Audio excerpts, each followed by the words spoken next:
Presidente, muy buenos días, con su permiso. Maestro, canciller, muy buenos días. Muy buenos días tengan todas y todos ustedes. Comentamos con mucho gusto y con claridad la situación epidemiológica de COVID en México. En general, nos gusta siempre dejarlo claro, tanto al inicio como al final de las presentaciones, la epidemia sigue activa y es importante que no bajemos la guardia, que no reduzcamos nuestra conciencia del riesgo. Debemos mantener en México y en el mundo entero la conciencia de que esta epidemia sigue y, como hemos dicho desde el inicio, las predicciones en todo el mundo es que seguirá por un tiempo largo, con la esperanza de que al tener una vacuna o más de una vacuna que pudieran ser eficaces, en su momento efectivas, pudiéramos tener un control significativo a nivel mundial de esta epidemia. Hemos comentado también como contexto que en la región de Europa Occidental se vive en este momento un rebrote o un repunte después de que tuvieron una intensa transmisión al inicio de la epidemia entre enero y el verano, más o menos en julio, donde hubo la mayor transmisión en Europa. Hubo un breve periodo de poca transmisión, poca dispersión del virus SARS-CoV-2, pero al menos desde agosto, en algunos casos, en algunos países desde julio, empezaron una intensa transmisión. Esto es en Europa principalmente. En el continente de América tenemos varios países que tienen transmisión muy activa todavía y que se mantienen activas las epidemias, en algunos casos con curvas epidémicas que reflejan una intensa transmisión. En la región asiática, ayer por la tarde hablamos también y presentamos curvas epidémicas de la región del Mediterráneo oriental y se muestra también cómo hay una intensa transmisión. En el caso de México tenemos todavía transmisión, pero tenemos una noticia alentadora que acumulamos ya 9 semanas consecutivas, nueve semanas consecutivas de disminución de la intensidad epidémica, y lo comentaré ahora mostrando los distintos indicadores que reflejan esto. Estamos en este momento posiblemente acumulando una 10ª semana consecutiva de disminución en la medida en que en la semana 39 del año se muestra también que abre con una disminución del 6%. En este momento estamos en la semana 41 y, como es convencional en la vigilancia epidemiológica de México y del mundo, las últimas 2 semanas no se consideran estos datos, nosotros los observamos y los interpretamos, pero siempre hay una disminución que es hasta cierto punto artificial en la medida en que el proceso de flujo de información desde las más de 26,000 unidades de salud donde se identifican a los casos de enfermedad se van integrando. Vamos a ver el informe técnico, es el que presentamos ayer por la tarde, y comentaré lo que ha explicado el doctor Alcocer sobre la dictaminación y la identificación de casos por asociación epidemiológica. Llevamos 128 días del proceso de nueva normalidad. Recordar qué quiere decir la nueva normalidad. La expresión de que es nueva significa que las prácticas que tenemos que tener en nuestra vida diaria tienen que estar siempre enmarcadas en la conciencia de este riesgo de transmisión y mantenernos en un desconfinamiento, un proceso de incorporación a las actividades en el espacio público, en el trabajo, en el transporte, en las plazas públicas, en el comercio, que sea ordenado, que sea cauteloso.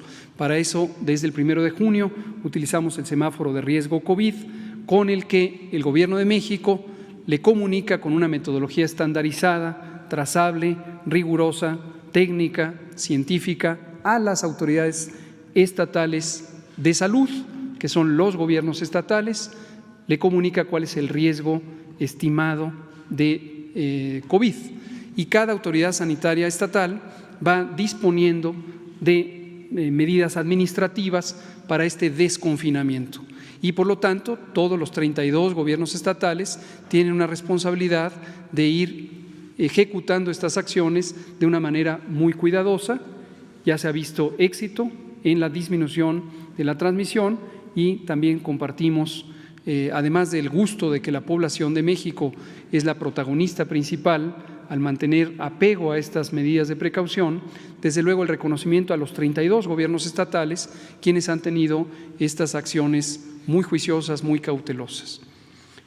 Vamos a ver la primera imagen, es la curva epidémica. La curva epidémica, como a estas alturas esperamos la mayoría de quienes escuchan las conferencias lo tiene claro, es una representación visual de la ocurrencia de los casos de enfermedad a lo largo de varias semanas. En esta imagen concretamente es por semana y hemos puesto ya desde la primera semana del año. Notarán ustedes que anteriormente la poníamos a partir de la semana 10, que es la primera semana de marzo. No poníamos lo otro porque en esas primeras 9 semanas no habíamos tenido caso alguno de COVID-19 en México. Pero ahora estamos poniendo todo el trayecto desde la primera semana del año y hasta la semana 39 en lo que ven en esta imagen. Lo que vemos ahí es los 2 millones, más de 2 millones, son 2.007.202 casos que se suman, son personas que han tenido los síntomas de COVID, fiebre, tos, dolor de garganta, dolor de cabeza, malestar general, pérdida del olfato y del gusto y otros síntomas. Desde luego incluye a las personas que han tenido COVID grave, con neumonía, con hospitalización, y las personas que lamentablemente han perdido la vida.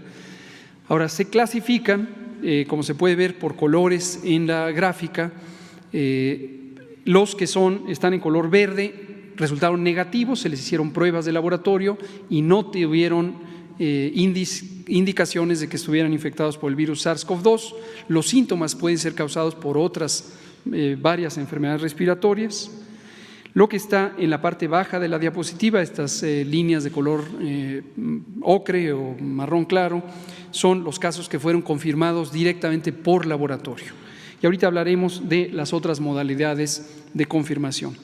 También, desafortunadamente, tenemos 81.877 personas que han perdido la vida a consecuencia de este virus letal que ha causado también en el mundo entero un importante incremento de la mortalidad. Veamos el primer índice de reducción, desde luego es el número de casos que se registran en cada semana. Pueden ver ustedes en esta gráfica, esta curva epidémica, que es como si fuera una montaña, que llegó a un punto máximo en la semana 29. La semana 29 del año es la última semana de julio y a partir del 1 de agosto empezó a disminuir el número de casos registrados semana por semana. También vemos en una línea naranja el porcentaje de confirmación. Este es uno de los índices muy útiles. Esto quiere decir, de cada 100 personas que tienen las manifestaciones de COVID y que se les toma una muestra de secreciones respiratorias, de líquidos respiratorios, de nariz y garganta, para el diagnóstico por laboratorio, ¿cuántas resultaron positivas? En la semana 29, momento máximo de la transmisión en México, a finales de julio teníamos 59% y a partir de ahí ha ido reduciendo. En la semana 39, hace 2 semanas, teníamos 38% y esto ha ido reduciendo progresivamente. Veamos la siguiente diapositiva, por favor. Lo que se ve aquí también en esta gráfica es la misma idea, es una gráfica que parece una montaña, se ve con mayor claridad en la línea azul claro los casos que han sido estimados como positivos. Tenemos a los que directamente se confirman por laboratorio y tenemos otros que tienen los síntomas de COVID-19 y asumimos que si se les hubiera tomado una muestra, 38%, casi 4 de cada 10, hubieran resultado positivos. Y los incorporamos a la estadística. ¿Por qué es importante eso? Porque en México hemos buscado una vigilancia epidemiológica amplia que no depende exclusivamente de las pruebas de laboratorio. Por eso ha habido cierta inquietud en algún segmento de la población respecto al número de pruebas que se realizan en México y hemos indicado que tenemos una vigilancia epidemiológica que tiene 12 componentes técnicos que lo hemos explicado también varias veces en la conferencia de prensa técnica de la tarde, de las que ya llevamos 218 y hemos identificado puntualmente cuáles son estos componentes. Y uno de ellos es la vigilancia por laboratorio, pero no es desde luego el único. La señal que nos muestra esta gráfica es que existe esta reducción de 9 semanas consecutivas. En el cambio más reciente registrado, que es o reportado, anunciado aquí, que es entre la semana 38 y la 39, tenemos una reducción de 5%. Y así lo iremos siguiendo.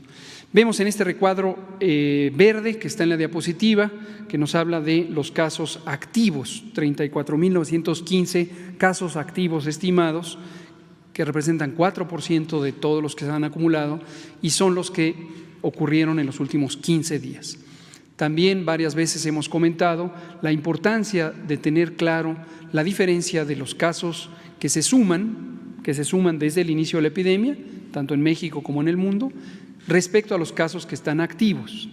Aunque es importante con fines estadísticos y de entender la carga final de enfermedad que esta epidemia ha representado, y sumamos los casos desde el inicio, los que realmente están en este momento en capacidad de contagiar o que están sufriendo enfermedad son los casos activos. Desde luego, sin perder de vista que hay las personas que tuvieron enfermedad grave, que tienen periodos de recuperación más prolongados y que pudieran estar todavía hospitalizadas, hay varios que están hospitalizados, a pesar de que su inicio de enfermedad ya pasó de los 15 días. Pero en términos del riesgo de contagio, solamente los que ocurrieron en las últimas 2 semanas son los que tienen posibilidad de contagiar. Todos los demás, los de agosto, los de julio, los de junio, los de mayo, etcétera, desde el primero del caso que ocurrió el 28 de febrero, ya no son casos, ya son personas con historia de haber tenido COVID, pero que se han recuperado. En términos técnicos de epidemiología, incluso representan un elemento alentador en la medida en que las personas que se recuperaron, muy probablemente la gran mayoría, desarrollaron inmunidad. Inmunidad es la condición biológica, la condición de funcionamiento del organismo que nos permite resistir a una nueva infección. Ayer la Organización Mundial de la Salud reveló una cifra estimada de 10% de la población mundial. La población mundial tiene más de 7.000 millones de habitantes y reveló que 10% de ellas, 700 millones de habitantes del mundo entero, probablemente ya tuvieron exposición a COVID y se asume que la mayoría son inmunes. La importancia de esto es que entre más grande sea la cantidad de personas que tuvieron COVID y que afortunadamente no perdieron la vida, esto va a ayudar a que se detenga la epidemia. Ese es el efecto que se buscará en su momento cuando existan vacunas, que las personas tengan resistencia biológica, anticuerpos, respuesta celular que les impida contagiarse. Vamos a ver ahora lo que comentaba ya el doctor Alcocer. Esto lo destacamos también. Hoy aparecen varias notas en primera plana, algunos periódicos de circulación nacional, que destacan este tema que tratamos ayer por la noche y ojalá que pueda quedar claro lo que explicamos ayer por la noche de cuántos casos nuevos hay, cuántos casos fatales o muertes ocurrieron en las últimas 24 horas y cuántas son producto de esta reclasificación. ¿Por qué es importante? Porque hoy nos llama la atención ver primeras planas que hablan de que tuvimos una cifra récord de mortalidad con más de 2.700 casos fatales, como si estos fueran los que ocurrieron entre el domingo 4 de octubre y el lunes 5 de octubre, es decir, ayer. No es así, lo puntualizamos ayer, no es así. Afortunadamente, no tuvimos esa cifra récord de muertes. Tuvimos lo que generalmente estamos teniendo, que ahorita está en promedio en unas 310 defunciones por día, todas y cada una de ellas muy lamentables, todas y cada una de ellas lamentables, pero afortunadamente en términos de la interpretación que se puede hacer técnica y científicamente sobre el curso de la epidemia, son cada vez menos por día. Son cada vez menos por día. Entonces no hubo del 4 de octubre al 5 de octubre 2.700 defunciones en México. Lo que ocurrió es lo que explico a continuación. La vigilancia epidemiológica es un término técnico para referirse a cómo las autoridades sanitarias de los países y también de los estados vigilan una condición de salud que afecta a la población. Es un proceso técnico que está establecido por la Ley General de Salud, también por la norma oficial mexicana 017 de México. La norma especifica los lineamientos de vigilancia y por un conjunto amplio de lineamientos técnicos que se van actualizando periódicamente. Una inquietud que ha existido en el mundo entero es tener la mayor capacidad de detección oportuna de los casos. Para tener la capacidad de detección oportuna es importante utilizar los distintos mecanismos de detección de casos de enfermedad que puede haber, porque lo que interesa es no solamente observar lo que está ocurriendo, sino actuar sobre lo que está ocurriendo y lograr disminuir el tiempo de respuesta. Por ejemplo, el tiempo que tarda una persona enferma en acudir a atención médica y que se pueda hacer acciones médicas que permitan salvarle la vida. Hemos insistido en que las personas que tienen los síntomas de COVID, fiebre, tos, dolor de garganta, dolor de cabeza y otros, y que además tienen condiciones de riesgo, enfermedades crónicas, diabetes, obesidad, sobrepeso, tabaquismo, enfermedad pulmonar y cardíaca crónica, inmunosupresión, acudan pronto a los hospitales. También las personas que tienen 60 o más años de edad, acudan pronto, porque eso ayuda a poder hacer intervenciones que disminuyen la probabilidad de morir.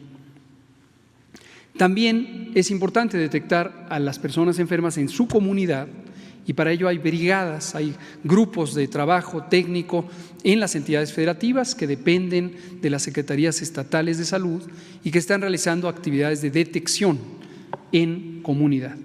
Y esta detección se basa en varios mecanismos.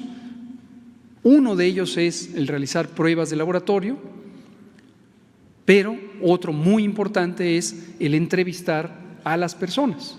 Entonces, estos grupos de epidemiólogos de campo, como los conocemos, van casa por casa y dicen: ¿usted ha tenido aquí en la familia a alguien con estas características? Sí, este es un caso sospechoso de COVID, vamos a analizarlo, vamos a canalizarlo a atención médica y vamos a evitar que haya más contagios en la casa, en la familia, en la comunidad. En ese empeño, la Organización Mundial de la Salud ha recomendado para todo el mundo, desde luego incluido México, que se utilicen los distintos recursos de diagnóstico, de detección. Y hace más de 2 meses y medio, y eso lo comentamos en la conferencia vespertina, ampliamos la clasificación de casos. Los casos, las personas enfermas de COVID, pueden ser detectadas por sus síntomas, y a eso técnicamente le llamamos caso sospechoso. Y es importante porque ya actuamos sobre ello para proteger la salud y la vida de esas personas y de sus entornos, de sus familiares, de sus conocidos con quienes tienen contactos, y técnicamente así se llama, contactos. Y se evita la transmisión en la medida en que casos y contactos se mantienen en el aislamiento por 14 días. Pero no tenemos una confirmación de que tengan el virus SARS-CoV-2.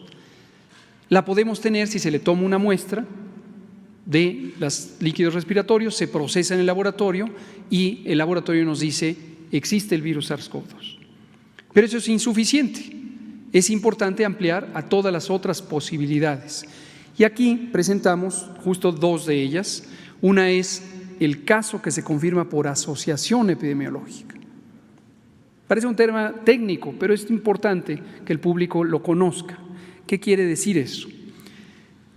Si aquí está una persona que tiene fiebre, tos, dolor de garganta, dolor de cabeza, etcétera, los síntomas característicos de COVID, y por alguna razón, la que sea, no se le tomó una muestra para diagnóstico por laboratorio, pero cuando se le entrevista a la persona, tiene claro que estuvo en contacto, conviviendo con alguien que tuvo SARS-CoV-2, COVID-19, debemos considerar que esa persona también tiene COVID-19, aunque no existe evidencia por laboratorio, porque eso nos permite actuar más tempranamente.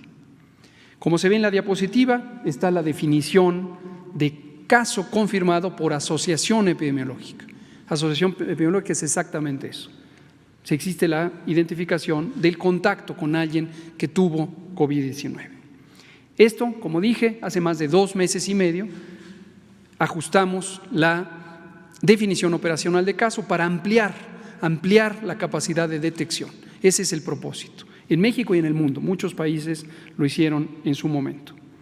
Entonces, ayer presentamos lo que se ve en la siguiente diapositiva y les pido atentamente prestar atención a la curva epidémica, que es una representación, lo mismo que estamos viendo, de los casos que han sido confirmados a lo largo de varias semanas.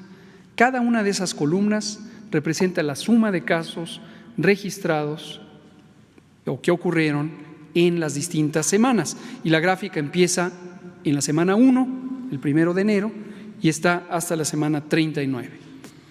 Vean ustedes la zona de color café claro o pálido, son los casos confirmados por laboratorio, a quienes se les hicieron muestras y salieron positivos al virus SARS-CoV-2. Y arriba de la gráfica ven un pequeño segmento de color verde claro, son los casos que fueron confirmados por asociación epidemiológica. Por asociación epidemiológica. No hay evidencia de laboratorio, pero hay el reconocimiento de que la persona enfermó y en los últimos 14 días antes de tener síntomas estuvo en contacto con alguien que tuvo COVID. Esa es la asociación epidemiológica. Esos casos suman 24.120 y no ocurrieron entre el domingo y el lunes. Ocurrieron a lo largo de varias semanas del año, pero fueron clasificados por un trabajo muy dedicado que hace el personal del Sistema Nacional de Vigilancia Epidemiológica del país. También, casi imperceptible aquí en forma visual, pero lo veremos en la siguiente gráfica, hay 578 casos, en su mayoría son casos fatales de funciones, que fueron clasificados por dictaminación. Y hemos hablado en la conferencia técnica también de la dictaminación. La dictaminación quiere decir una persona llegó con neumonía grave, con insuficiencia respiratoria y falleció, una o varias. Y no hubo manera de tomarle una muestra para diagnóstico por laboratorio. Y esto hace varios meses era motivo de conversación y de columnas periodísticas y de primeras planas, lo recordarán. Y la inquietud es, no los están registrando a todos. Y lo comentamos, claro que lo estamos registrando. Desde el 10 de abril se estableció una guía técnica para el correcto llenado del certificado de defunción, en su momento lo presentamos, que requiere que la persona que llena el certificado de defunción, generalmente una persona del equipo médico, considere que si la persona que falleció tiene los síntomas característicos de COVID, debe considerarse como probablemente COVID. Entonces, las hemos estado registrando. Y venía después el proceso de dictaminación. Hay comités de vigilancia epidemiológica en los 32 entidades federativas, desde luego hay un comité nacional, y también en las 276 jurisdicciones sanitarias. Y ahí se hacen comités, son grupos de personas expertas técnicamente dedicadas a esto, que revisan los expedientes y encuentran la evidencia para decir, hay datos de convicción de que la persona tuvo COVID-19. Veamos la siguiente diapositiva, que nos muestra el detalle, solamente de los que se agregan ahora. Teníamos los 765.082 casos confirmados por laboratorio, le agregamos ahora 24.120, que es lo que se ve ahora en detalle en las columnas verdes, que corresponden a la pequeña cresta que había en la otra diapositiva, y en las columnas de color magenta, 578. Se ve también por entidad federativa, que es esta gráfica, cómo se ha ido incorporando en la estadística las confirmaciones por dictaminación y por asociación epidemiológicas. Finalmente, este ejercicio técnico es convencional en la vigilancia epidemiológica del mundo entero, atiende a recomendaciones generales de organismos técnicos especializados en salud, como la Organización Mundial de la Salud, como la Organización Panamericana de la Salud. Este proceso, en donde se adicionan casos que se presentaron en semanas anteriores, ha ocurrido en varios países del mundo, en España, en Reino Unido, en Francia, en Italia. Si ustedes revisan las estadísticas de esos países, que las publica la Organización Mundial de la Salud y varios otros sitios de información, verán que de repente hay unos pequeños saltos, se suman casos, se suman defunciones y se registran en el día en que se presenta públicamente la dictaminación, pero no ocurrieron en un solo día. Entonces, si usted a lo largo de hoy está expuesta a diarios nacionales que dicen que se ajustaron las cifras y que hay un nuevo cifra récord de casos o de defunciones, tenga claro que es una interpretación técnicamente incompleta, quizá errónea, que está haciendo ver algo que no ocurrió, que es un incremento brusco de la mortalidad. No ocurrió así. Lo que tenemos es una reclasificación que nos permite tener una estadística más robusta. Ahora, desde luego, y quiero dejarlo muy en claro, las personas que fallecieron, fallecieron. Y es triste, es lamentable, nos duele a todas y todos, así sea una sola persona que pierda la vida. Entonces, no confundir el esfuerzo técnico de tener claridad sobre lo que ocurre, que es el propósito que tenemos desde el principio, siguiendo recomendaciones científicas y técnicas, con el dolor humano que nos causa, así sea una sola defunción.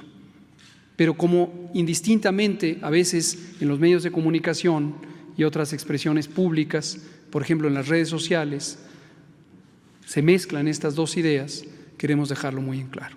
Termino con la presentación de los dos indicadores de ocupación hospitalaria. En esta gráfica se puede ver que también ya bajamos un punto porcentual en la ocupación de camas de hospitalización que corresponden a personas que tienen infección respiratoria aguda grave, es decir, COVID y otras causas, y bajamos un punto porcentual. A nivel nacional tenemos 27%. Solamente el Estado de Nuevo León subió y ahora está en más del 50% de sus camas COVID ocupadas, pero en general el resto del país va a la baja. Y en el último indicador es el de camas destinadas a personas con infección respiratoria grave que están críticamente enfermos y requieren ventilación mecánica asistida, requieren lo equivalente a la terapia intensiva. 22%, bajamos también un punto porcentual respecto a la semana anterior. En síntesis, sigue la epidemia en México y en el mundo. En el mundo tenemos rebrotes amplios y grandes en varias regiones. En la medida en que la epidemia esté activa en cualquier parte del mundo, en todas las partes del mundo, existe el riesgo de que repunte. En México llevamos 9 semanas completas y estamos en el curso de la 10ª, en la que va disminuyendo todos los indicadores que reflejan la intensidad de la epidemia. Esto empezó a ocurrir desde la primera semana de agosto y, como ya advertimos también, con la llegada de la época invernal, el otoño y el invierno, es seguro que tenemos la temporada de influenza y es probable, es una predicción que se ha hecho en todos los países del mundo, que podríamos tener un repunte o rebrote. No se requiere haber terminado una epidemia para considerar un rebrote. Rebrote se considera simplemente cuando, en vez de disminuir, que es lo que está ocurriendo durante 9 semanas, pudiera cambiarse la tendencia y empezáramos a tener un aumento en el número diario o semanal de casos.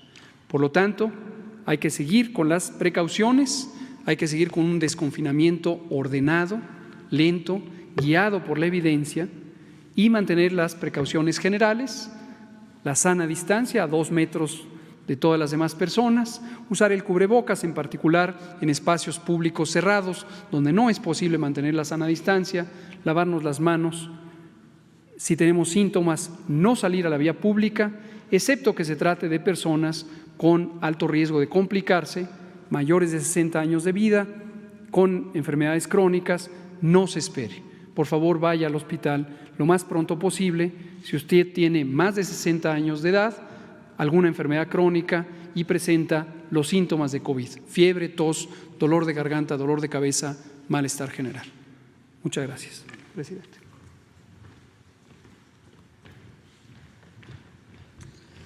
Con su permiso, señor presidente, señor secretario, señor subsecretario, señoras y señores, presento el reporte correspondiente a nuestra estrategia de política exterior contra el COVID-19 de la última semana. En primer lugar, respecto a repatriaciones de mexicanas y mexicanos, ya llegamos a 17,744. Destaca en primer lugar Colombia con 2,087, Perú 1,930, Argentina 1,600 mexicanas y mexicanos repatriados y después Francia con 1,368. Obviamente, como no hubo restricción de vuelos entre México, Estados Unidos y Canadá, no aparecen esos países, pero si hubiese habido restricciones por parte de México o de Estados Unidos, pues probablemente los números cambiarían. 17,744. El número menor del Medio Oriente con 325. Informarles que se organizó junto con la Secretaría de Salud del 5 al 9 de octubre en los Estados Unidos en particular la Semana Binacional de Salud. Esta es una estrategia integral contra el COVID-19 implementada por la Red Consular de México en los Estados Unidos y en Vancouver, Canadá. Entre los servicios que se incluyen en esta semana son campañas de vacunación, clínicas de la mujer, atención psicológica y diversos estudios médicos. Hay más de 8,000 voluntarios que participaron y personal consular para atender a más de 200,000 personas que pudimos atender. Este es el 20º aniversario de la Semana Binacional de Salud, pero evidentemente en esta ocasión ha sido mucho más importante que en otros años. Algunos de los principales componentes de esta semana que se pueden mencionar son que se introdujo una actividad importante de salud mental con apoyo de la Facultad de Psicología de la Universidad Nacional Autónoma de México para proporcionar asistencia por padecimientos mentales derivados de la pandemia en particular.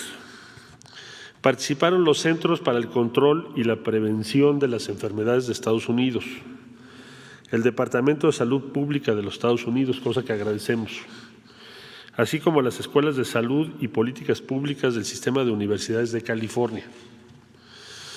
Nuestra población objetivo ha sido, pues, nuestros connacionales, sin importar su estatus migratorio, dando preferencia siempre a las personas más vulnerables y carentes de seguro médico, connacionales nuestros en Estados Unidos en esa circunstancia. Se logró la participación, y le agradecemos, del gobernador de Nevada, Steve Sisolak, quien asistió al Consulado de México en Las Vegas en particular, nos entregó un reconocimiento a la comunidad mexicana y apoyó la jornada gratuita, igualmente en California.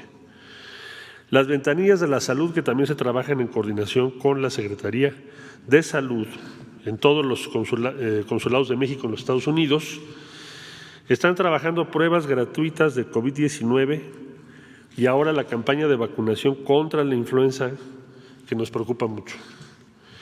¿Qué consulados principalmente están trabajando así? Atlanta, Brownsville, Chicago, Denver, El Paso, Houston, Los Ángeles, McAllen, Omaha, Orlando, Raleigh, Sacramento, St. Paul, Salt Lake City y San Diego. Y finalmente, las ventanillas de la salud han atendido a esta semana 2,483,977 personas por diversas consultas y de forma directa 543,000 958. Aquí tienen ustedes algunas imágenes en Los Ángeles, entrega de kits de protección, en El Paso, campaña de vacunación contra la influenza, que es muy importante, y en Indianápolis, pláticas sobre la importancia de la vacunación, porque hay quien pone en duda la eficacia de las medidas de vacunación. Muchas gracias, señor presidente.